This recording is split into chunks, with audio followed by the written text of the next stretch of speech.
呢一位係謝碧蘭，佢而家係喺恒生銀行菲林中心工作，專負責檢查票據。喺做呢一份工之前，佢曾經做咗10幾年車衣女工，舊年先至轉行㗎。初頭有少。李貴友亦都曾經做過10幾年車衣女工，4年前先至轉行做旅遊。2個月前嘅匯豐經濟月報指出，香港嘅經濟形態已經從工業產品出口為主，轉成以服務性行業為主。最近又經常聽人講到夕陽工業呢個名詞，唔通我哋嘅工業真係已經去到夕陽無限好，已是近黃昏嘅階段？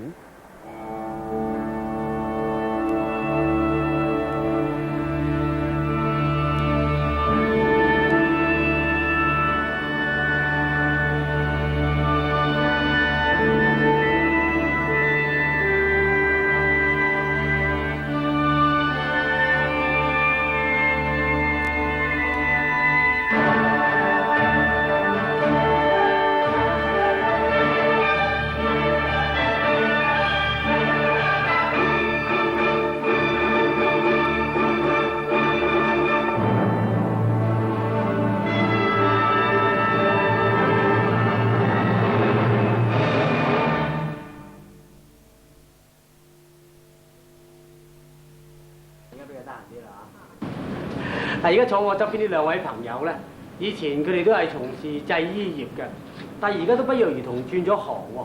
阿謝碧蘭咧，佢而家係做銀行；而李貴友咧，佢而家做旅遊業。究竟點解咧？阿李貴友啊，你話你好中意車衣㗎，咁點解又轉行咧？因為咧，由於幾年前咧就比較淡啦做車衣，咁就即係大陸嘅開放，咁好多老細咧就搬廠上大陸做。咁啊變咗我哋即係好多時都唔夠工開啦，咁喺偶然嘅機會咁啊轉行咯，有朋友介紹。嗱，謝碧蘭，你又做咗10幾年車衣啦，可以話係熟手女工啊。究竟你而家人工高啲咧，抑或你以前人工高？以前人工高。咁點解你肯轉咧？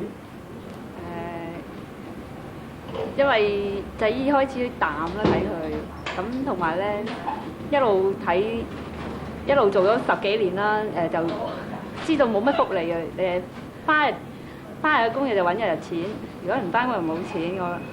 如果而家轉咗做文職咧，就有啲保障咯。謝碧蘭同埋李貴友由製造業轉去服務性行業，其實正反映咗一個趨勢，就係從事服務性行業嘅人數越嚟越多，而從事製造業行業嘅工人呢，就正在日漸減少喎。我一向都相信工業係香港嘅命脈，係繁榮嘅支柱。香港有今日嘅經濟成就，製造業嘅貢獻係不能不提嘅。香港嘅工業啦，即係製造業咧，對香港整體經濟嘅重要性咧，就應該肯定嘅。可以佢睇歷來嘅表現嚟講咧，香港經濟嘅增長咧，都係靠呢個產品出口嘅帶動。咁如果係出口表現強勁啦嚇，就多數咧都會引致咧就香港整體嘅經濟增長咧個表現係強勁。如果係睇即係近年嘅數字嚟講咧，就製造業對香港嘅生產總值嘅直接貢獻咧，就係有大約20%至到22%之間。咁呢個咧就係關乎直接嘅貢獻。但係一葉知秋，我哋嘅勞動人口不斷嘅流向服務行業。咁係唔係表示香港嘅工業將會日漸收縮咧？如果從個數字嚟睇呢，就我哋嘅出口總值啊，其實一路仲增加緊嘅。嗰個譬如1980年呢，我哋個出口嘅總值係大約680億，1989年呢就係2240億。就算喺1989年嗰個經濟情況唔係咁理想底下呢，出口總值都增加咗3%。咁所以即係顯示出一樣嘢咧，就係無可否認，從事工業嘅行列嘅人咧，人數係遞減咗。大約而家佔係30%嘅勞動人口。但係咧，佢哋嗰個增值嗰方面咧，產品增值方面咧，係不斷提高。照黃英偉咁講，我哋嘅工業似乎並無淡出嘅跡象。但係咁樣咪就表示我哋嘅製造業毫無問題，前途大好咧？嗱，或者我哋先睇睇製衣業啊。製衣業喺香港4大工業裏邊，一向都係排名第一位嘅。無論從佢工廠嘅數目、廠房嘅設備、聘請嘅人手同埋所創造嘅財富，都係最多。如果講歷史，紡織製衣業亦都係香港最早嘅工業之一。本港製衣業大概喺50年代就開始發展，喺過去40年嘅發展過程之中，經歷過好多次嘅難關。香港製衣業自從50年代初期開始發展咧，一開始咧係發展得非常順利嘅，因為嗰陣時香港有足夠嘅勞工，同埋亦有好廣大嘅市場，所以由50年代、60年代發展得非常順利嘅。自從60年代末期咧，外國開始設配額之後咧，就發展受到一個好大嘅阻礙。喺60年代中期，啱啱開始實行配額制度咧，有部分工廠咧喺嗰個短嘅時間曾經唔夠單，因為每一間廠可能係唔夠配額。咁嗰陣時，香港嘅廠家嘅做法咧，就係向東南亞地方開始分廠，咁利用嗰啲地方嘅勞工，同埋亦利用嗰啲地方嘅配額冇限制，嚟到保持我哋製衣業嘅發展。咁到咗70年代都可以保持相當大嘅增長。咁去到80年代啦，咁香港自己嘅生產開始有困難，因為勞工方面唔夠，尤其自從政府開始職步職界開始，咁變咗呢個勞力嘅冇得補充。到咗今時今日，勞工短缺問題日益嚴重，成為咗製衣業要尋求進一步發展嘅最大障礙。最近呢幾年呢，就香港因為可能工業發展過咗份啦，就又形成一個工人唔夠嘅現象，同埋再加上最近呢幾年呢，因為97問題呢，就人才嘅流失，形成咗大家同行之間喺度競爭人才得好犀利，咁造成一個無端端嘅惡性嘅膨脹，價錢貴咗，形成我哋喺國際上嘅競爭嘅能力減低咗。除咗成衣業之外，其他工業亦都面對困局。例如顏炳煥，佢從事嘅主要係錄影帶製造，佢嘅最大問題就係唔知應該何去何從。咁好似我哋本身嚟講咧，我哋就依家就係面臨個抉擇，就係究竟要繼續喺香港做呢個半自動化嘅生產線呢，或者係將呢個半自動將呢種操作搬到去鄰近比較低工資嘅地區呢，或者係進行全自動化，好似日本咁樣嘅操作呢。咁依家我哋就覺得冇一個好明顯嘅工業政策，令到我哋有個方向去行。政府應該有個帶頭作用，佢最低限度佢應該係有一個機構或者係一個呢個去研究邊一類嘅工業先至會係適合香港將來呢個發展呢，係俾一個方向出嚟，去做一個帶頭嘅作用去令到工業界知道一個方向去行。呢個要睇翻即係香港政府嗰個一貫嘅經濟政策，就係我哋呢相信呢個從商嘅人士或者係廠家呢，佢哋係自己決定嗰個所走嘅路線呢，係永遠係最正確嘅。靠工業家或者係投資者自己去揾邊度賺錢邊度做，我認為呢樣嘢係一個好短線嘅。咁你可能你搬晒去中國大陸做，咁可能因為你仲可以即係享受到一個好短時間好平嘅呢個產品，但係當你亦都會俾人將個傾銷稅加翻喺嗰度嘅，咁你一樣係逃避唔到嘅。咁所以我哋所講，我所認為咧，政府就應該係改變呢種短線投資策略，去向長線發展嘅。香港政府呢嗰個經濟嘅模式呢，我哋一路以嚟呢都係以盡量係提供呢個支援嘅服務，但係呢避免係插手入任何一個行業，去令到佢呢係去或者佢當佢競爭能力削弱嘅時候，我哋去扶持佢。主要原因呢，我哋就恐怕，譬如有某啲嘅行業，佢嗰個生產力本身呢就係已經係唔係高㗎啦。如果你再夾硬去扶持佢呢，可能咧對香港長遠嘅經濟咧冇好處。咁所以我哋絕對相信呢，就係香港嘅經濟要保持我哋嘅活力呢，一定係要嗰個靈活性好大，同埋咧係要由廠家方面呢，佢哋自己能夠咧係有個共識。譬如佢哋希望喺邊個方向去發展，佢哋睇到香港喺呢個世界嘅市場上喺邊方面仲有發展嘅餘地，然後咧係提出嚟同政府咧係磋商，政府咧就會盡力咧喺支援方面咧俾佢哋嘅支持。政府嘅積極不干預政策，令到啲工業家唯有自求出路。佢哋嘅出路係乜嘢呢？提到啊，喺一個唔上唔落、青黃不接嘅困境裏邊啊，咁你哋點樣解決咧？我哋就分幾個步驟去做啊！第一個咧就將可以自動化嘅地方盡量自動化，跟住咧就另外一步驟咧就係加強呢個研究與發展 R&D 啦咁樣。咁我哋就咧就係利用日本方面嘅關係，就喺日本進行 R&D， 聯合做 R&D。咁另外一方面就將呢個開拓呢個新市場。自動化的確可以解決好多問題。自從1984年開始，顏炳煥就逐漸引入新機器，例如啤機部自動化之後，從前4個半人嘅工作，而家可以由1個人嚟代替。裝配生產線目前只係局部自動化，但係已經可以減少人手30%。如果全自動嘅話，估計可以減少80%嘅人手。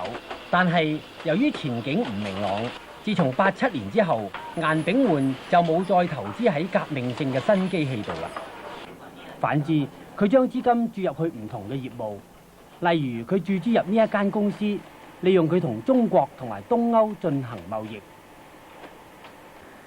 要突破困境，啲企業家除咗注重生產自動化同埋高科技之外，更致力於發展服務行業。香港錄像出版社係顏炳煥多元化投資項目之一。佢主要就係出版影音雜誌。由顏炳煥嘅投資取向可以見到，投資者亦都感覺到工業所受嘅壓力，所以趨向於開拓有潛質嘅消費服務性市場。佢嘅策略就係業務多元化。而從事製衣業嘅方亨，佢解決問題嘅方法就係工人唔夠嘅問題，可以講喺以往呢個3-5年都已經有咗。咁形成咗每一家廠咧，就因住自己有幾多工人能夠生產幾多，唔能夠過分嘅接單。人才流失咧係比較新鮮啲，係呢幾年先發生。咁咧我哋唯一辦法自己盡量訓練，因為香港本身發展有限度，勞力冇啦。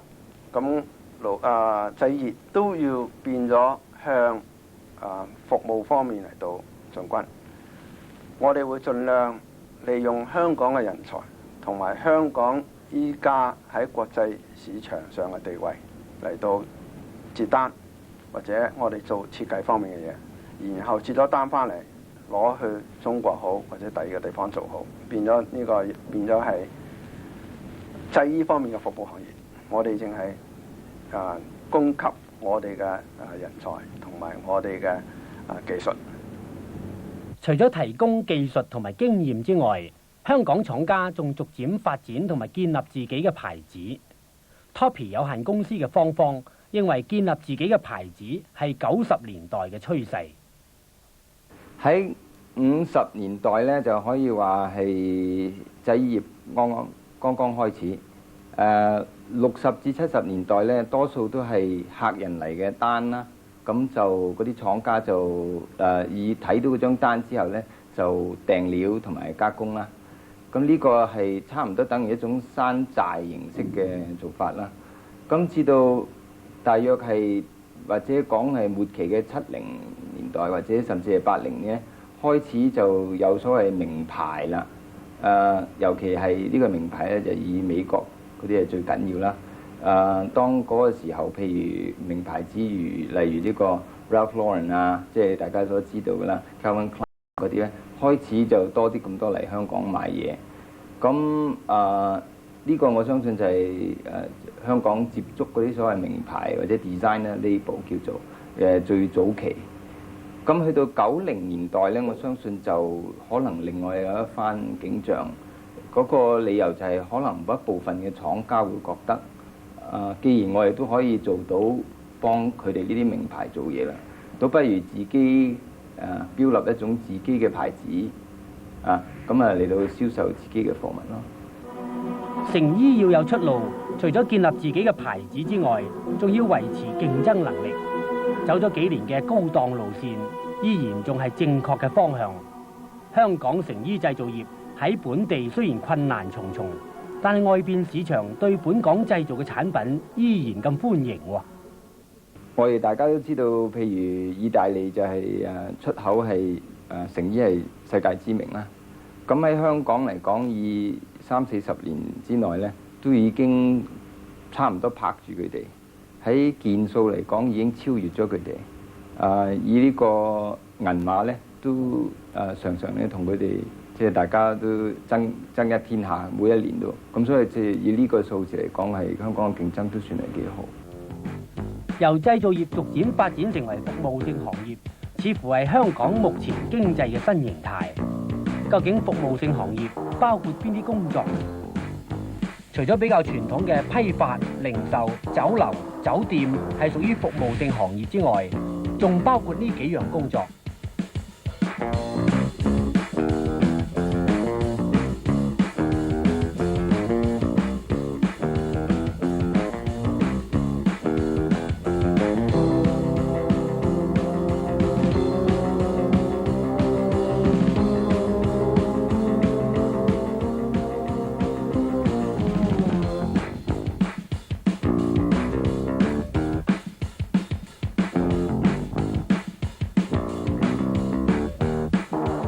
服務性行業就業人數嘅比重越嚟越大，而工業就業人數就逐漸減少。呢一個轉變對香港究竟係好抑或係壞呢？喺經濟體系裏邊咧就係有一定程度嘅分散咧，係會係一件好事嚟嘅。因為咧就喺各個經濟環節咧，就隨住世界性或者地區性嘅經濟增長啦都會為香港嘅經濟增長咧就提供機會。咁以往歷年來咧，無疑製造業咧係香港經濟體系嘅一個主流，但係而家目前有個趨勢咧就係即係服務性行業咧嘅比重咧相對增加。咁呢個咧就對於嗰個經濟體系嘅分散個層面擴闊嗰方面咧，就會有一個非常之好嘅現象。喺珠江三角洲一帶，香港廠家聘用咗大約200萬當地勞工。而香港就有80萬嘅工人。由於本港工業逐漸向南中國一帶擴散，對香港嘅經濟結構亦都起咗一定嘅影響。第一方面咧就係關於本地嘅人力資源嘅運用，主要咧就喺工作崗位嘅分配嗰方面。咁有好多就比較上勞工密集嘅工作崗位咧，就已經係過咗去珠江三角洲方面啦。咁香港即係本地嘅工人或者僱員咧，就會係相對嚟講咧，就係從事多啲關於呢個服務性後勤性服務，例如咧就係監管呢個即係工序嘅進行品質管理呢個市場發展呢個購料嗰方面，同埋咧就係與工業有關嘅其他嘅相輔相成嘅服務性行業。咁喺呢個轉變嗰度咧，就其中有一個好處咧，就會係咧比對上嚟講咧就呢啲嘅工作崗位咧嘅平均收入咧，就應該係比一般性嘅勞工密集嘅生產工作崗位咧個收入係比較上高嘅。咁僱員嘅收入增高咧無疑係即係對僱員本身咧係有利啦。咁呢樣嘢整體嚟講咧就對呢個香港嘅經濟咧就亦都係一個有利。想唔到山窮水盡而無路，柳暗花明又一村。無可否認，香港嘅工業的確面對各種困境，但係靈活多變嘅香港人早就已經打開咗服務行業呢一個新局面啦。服務性行業逐漸擴大，所需要嘅人才亦都必然增加。照咁嘅趨勢，將會有更多嘅勞工加入服務性嘅工作。李貴友、謝碧蘭就係其中兩個例子。咁究竟由製造業轉入服務性行業，中間有冇咩困難呢？初頭有少少啦，咁後來做熟咗都都有些少挑戰性嘅，因為有時都間唔中要出勤啦，帶下啲團友，識多啲朋友，幾好玩嘅。如果困難咧，就話有時帶咗啲團友或者即係譬如訂房啊，訂唔到房嗰時咧，自己好驚啊，都諗辦法咯，有時都刺激嘅。以前車嘢咧就一件衫咁起就咁起啦，所以對啲車衣咧都熟啲啦。咁而家我轉咗做銀行啦，就做 microfilm 嘅嗰啲工作啦。初初啲票據全部都唔識㗎，唔知乜嘢嚟嘅，一打開就唔知係乜嘢。後尾好在公司咧同事咧好即係好細心咁教你咯。經過訓練同埋自我裝備，相信好多曾經從事製造業嘅工人可以被慢慢吸收，而成為服務行業嘅一份子。工業家嘅資金以及工人嘅一對手，創造咗昨日香港嘅繁榮。而到咗今日，香港嘅繁榮唔淨止靠一對勤勞嘅手嚟創造，仲更加要利用人才、技術同埋經驗，先至可以進一步穩定香港嘅地位，從而與世界各地爭一日之長短。